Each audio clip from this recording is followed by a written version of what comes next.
Kat depan saya ni ada satu generator keluaran daripada DCA. Yang ini model AF 7500E bang.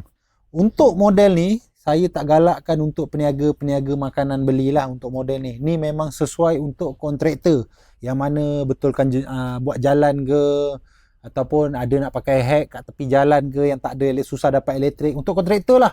Okay, prefer untuk kontraktor. Tak sesuai untuk peniaga-peniaga makanan, peniaga tepi jalan, peniaga mesin kopi ke apa, tak, semua tak sesuai lah.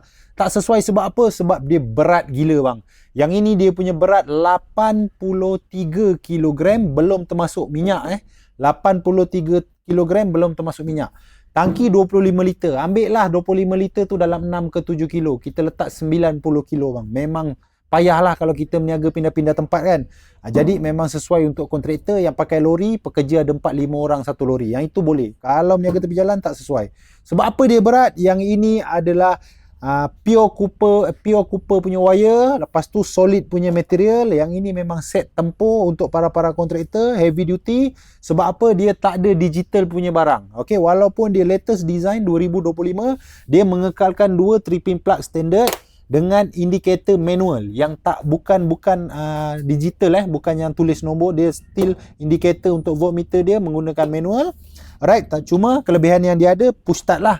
Right, dia push start. Abang tekan button ni, enjin dah boleh hidup. Yang ini memang set lasak, heavy duty. Harga cuma RM2,999 saja. Okey, kalau ada yang berminat nak dapatkan model macam ni, saya rasa abang datang kedai lagi baik lah. Sebab 83 kilo nak post bukan benda yang main-main lah. Nanti kalau post pecah, patah memang susah.